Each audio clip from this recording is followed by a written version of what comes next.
There's nothing like flipping through the Word of God. 1 Samuel chapter 5 is where we will be today. Turn there with me. And I want to share with you something. This morning, I woke up at 4 o'clock a.m.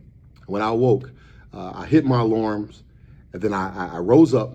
I took my phone, and before I could click any notifications, before I could swipe up to unlock my phone, I took my phone and I put it on the floor. My phone has a case, right? I took my phone and I threw it on the floor. I got it out of my hands. I had to resist the devil. I had to flee from temptation, because the temptation is to swipe up, unlock my phone, and begin to go down the rabbit hole of notifications. Now, what I begin to feel and sense is the conviction of the Holy Spirit that I begin to submit my heart to the idolatry of going to my phone before I seek the word of God and before I pray. And so what I did is I put my phone on the floor. I tossed it there on the floor. We have carpet. And then I got on my knees. I put my phone to the bottom of my feet. And then I begin to prostrate myself and lay down and begin to pray to the Lord. Now, I'm not saying this as a brag. I'm saying it as a practical tip to you as well. This is something that I had in mind that I wanted to do, and I had an opportunity to engage in this. And it's been a blessing to find ways to not do that. But I'd say this is one of the best ways for me to get it out of my hands. What are you doing to keep yourself from navigating the pathways of idolatry that try to consume our hearts, our lives, and our minds? And so me throwing the phone down, that was my way, but maybe you do something different. But I thought about this. Traditions can be helpful. Some traditions can be helpful, not all. I'm not saying that traditions are what you need or that you should do these things, but some traditions can be helpful. I think about wearing suits when I was growing up. We wore suits to remind us of God's holiness and that we wanted to give our best to God. We didn't want to come to God half done, but even our best traditions can turn into something that can be morbid, and it can be used to hurt us as we begin to commit to that beyond the word of God and beyond the truth of God. But as the Holy Spirit drives us, we need to be committing our lives fully to what God has commanded and called us to do, turning away from idolatry, turning away from things that cause us to not go and be locked into what God wants us to be locked into, which is his spirit, his word, and his truth. So go with me to the scripture, because today I want to talk to you about the scripture in 1 Samuel chapter 5. I want to read it. 1 Samuel chapter 5 says, when the Philistines captured the ark of God, they brought it from Ebenezer to Ashdod. Then the Philistines took the ark of God and brought it into the house of Dagon and set it up beside Dagon. Dagon is an idol, okay? And when the people of Ashdod rose early the next day, behold, Dagon had fallen face downward on the ground before the ark of the Lord. So they took Dagon and put him back in his place. Now, this is an idol that the people of Ashdod, they're worshiping, right? And this came to my mind this morning when I got down on my hands and knees and I put my phone at my feet. I turned the opposite way and I began to pray, and help me start my day with the right things in mind. I got up and began to go about my business, brushing my teeth, doing all the things I needed to do. And when I was finished praying and praising, listening to my worship music and looking at the word, I picked up my phone and I was able to engage that way. It was very helpful, right? But this Dagon is an idol, right? It's standing up there before the people. It says in the morning, they found him face down. They found the idol had fallen face downward on the ground before the ark of the Lord. So they took Dagon and put him back in his place. Verse 4. But when they rose early on the next morning, behold, Dagon had fallen face downward on the ground before the ark of the Lord. And the head of Dagon and both his hands were lying cut off on the threshold. Only the trunk of Dagon was left to him. This is why the priests of Dagon and all who enter the house of Dagon do not tread on the threshold of Dagon in Ashdod to this day. And the hand of the Lord was heavy against the people of Ashdod, and he began to afflict them, and all these powerful things.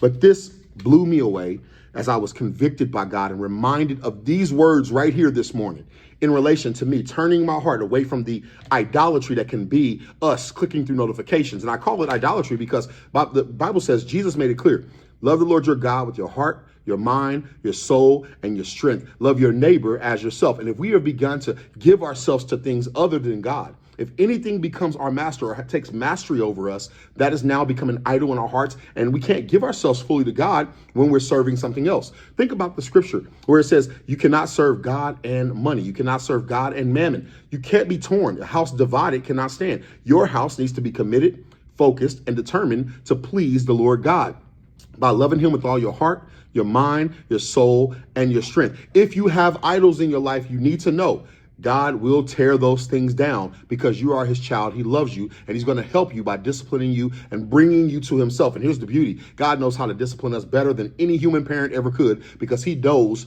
the thoughts of our hearts. He knows the desires, the intentions. He knows all those things. And so it's important that we allow the conviction of the Holy Spirit to drive us towards repentance. See, God's goodness needs to lead us to repentance, but also God's mercy and grace should drive us into repentance, and God's love to share with us the realities that we are wrong. His spirit convicted me. The Spirit of God convicted me in my heart today, reminded me of this text. And I thought it important to share it with you, as I always do. When God has inspired something in me, sometimes it's for me. For me to process, for me to think about, for me to be convicted on, for me to pray through. But then as a pastor who leads people, the people of God at New City Church, Raytown, I'm called to share with them the truth and the wisdom that I've received from the Lord, and then the practical application and the processes that I've put in place to carry this out even in my own life. See, all of us need to be willing to share the truth and the goodness of God that comes by us being faithful to respond well to what God has called us to do from his word, by his Spirit. See, we have the Spirit of God. Your body is the temple of the Holy Spirit. If you've received the Spirit of God, there should be change and transformation. There should be a capacity and desire to want to eat his word, to eat the bread of life, the daily bread, and to drink the living water that comes from Jesus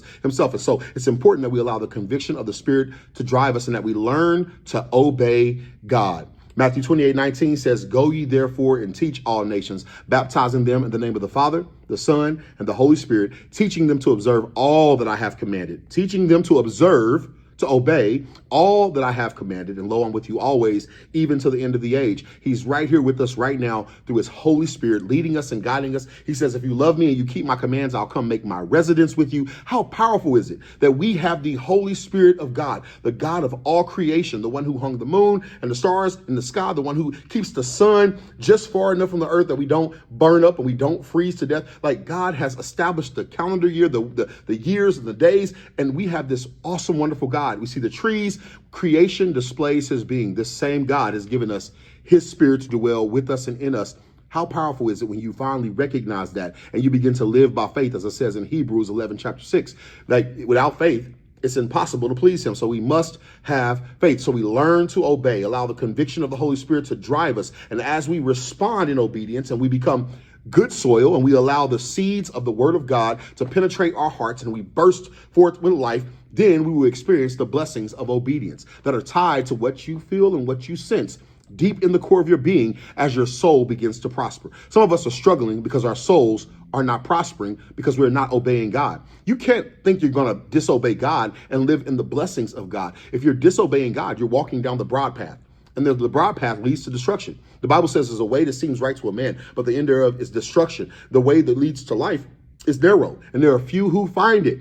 You got to be searching diligently to find where God is driving you towards. You got to let the conviction of the Holy Spirit lead you where you need to be. Learn to obey God. Learn there's a blessing in obedience, right? Obedience is better than sacrifice, but sacrifice is wonderful when you're trusting God and you're sacrificing the pleasures of the world, the things that you want to do, to say, God, I give it all up for you. My heart, my mind, my soul, my strength. It's all yours. And the way we do this, when we're convicted, like I was, that I had been scrolling on my phone too much.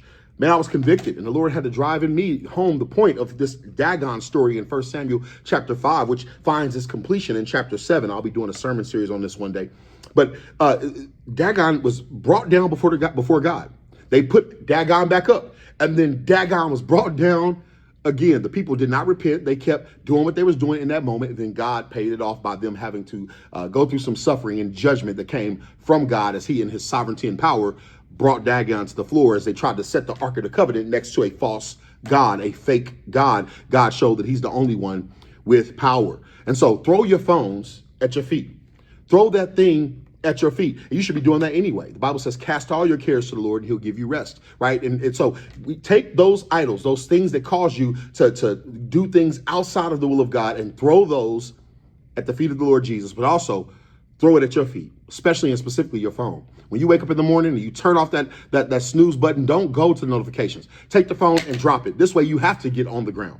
And when you get on the ground, turn your feet to that phone, turn the other way and begin to pray to God and ask him to help you and direct you, and confess the depth of your heart to God. Repent and give the Lord's Prayer, the template that will help you embrace the will of God. Our Father, who art in heaven, hallowed be thy name. Thy kingdom come and thy will be done on earth as it is in heaven. Give us this day our daily bread. Forgive us our debts as we forgive our debtors. Lead us not into temptation, but deliver us from evil. For thine is the kingdom, the power, and the glory forever and ever. So you do this because you're a child of God. You will respond in obedience if you are a child of God. If you're a child of the devil, what I'm saying is foolishness. And if you made it this far, I'm glad you did, because you need to hear this.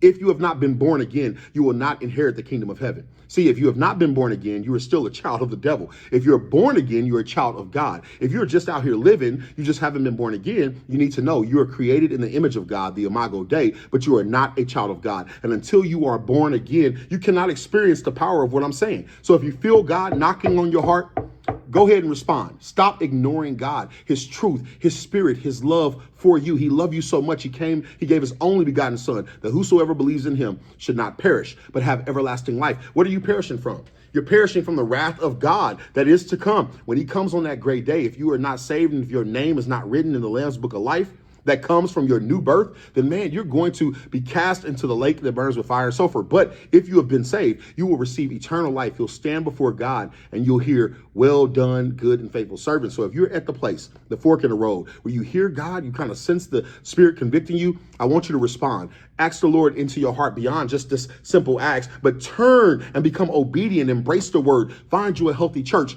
Romans 10 says, confess with your mouth that Jesus is Lord. Believe with your heart that God rose him from the grave, then you shall be saved. You can only know this by the preaching of the gospel. If you have not heard the gospel, which you're hearing right now, the fact that Jesus came to save you from your sin, the fact that you're a sinner, I'm a saint now. I was a sinner. I was born in sin, but God has saved me by his grace. I'm no better than you. I've been saved by God's great, amazing grace.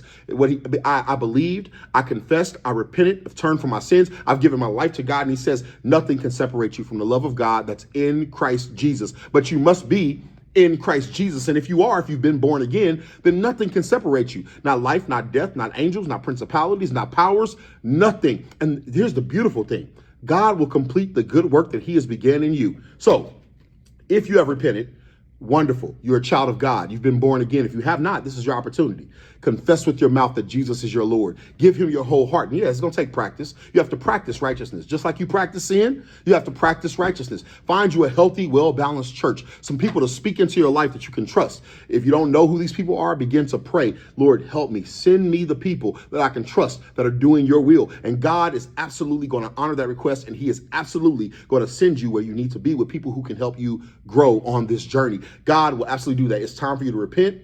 Turn your heart towards God. Give him everything. Take that phone, toss it at your feet. Trust God. There's nothing to hear, y'all. It's just, I know y'all, man, this dude's throwing his phone. There's nothing. Look, put that phone down. Get on your knees and begin to pray.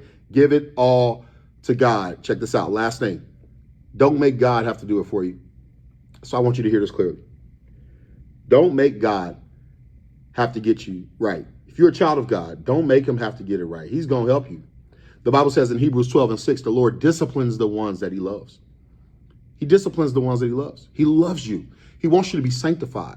He wants you to be changed and made right. And he is doing the good work to save you, right? In this life and in life to come. If you've been saved by God, you're consistently, you're being saved. Like you're saved once from his wrath and you're saved now. Day by day, you wake up and the grace of God is covering you and saving you and changing you. But because of what Jesus has done, it's not a work he has to go back and do. He's already done the work. It's only the work that you need to believe in. Believe that he died and he rose again from the grave and you shall be saved, right? Glory to God for his saving work, his gracious work.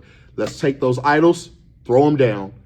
Get yourself in a position and posture in your heart to pray, whether that's on your feet, on your knees, all day. Pray without ceasing. Trust in him and know if you don't get it right, God's going to help you get it right because you're his child and he's going to help you. So don't burn your hand on the hot stove. Take your hand off the stove and just obey. Do what God has said. If you've been caught in the loop of sin, repent. Run, flee the devil, resist temptation. Like you have to run, like get out of that room that keeps you in that same sin. Break off those relationships that keep you bogged down in sin. Like go the opposite direction. God wants you to be saved. And I'm praying that you will embrace him with your whole heart. We're in 1 Samuel chapter 5 today. I hope that's been a blessing to you. This is a perspective. This is a moment of inspiration. And I hope you are inspired. I'm Pastor Price, New City Church. Like this, make sure you comment. subscribe, and share this with someone. That's the way that you help me. I would greatly appreciate you doing that. Here's our official message if you don't know what we normally do. Okay, if you're searching for fresh tools and instruction to deepen your relationship with God, this is definitely the channel for you. So make sure you subscribe and click the notifications bell for all of our videos. I want to thank you in advance for your subscription and look forward to having some good time and communication with you. Have a good one.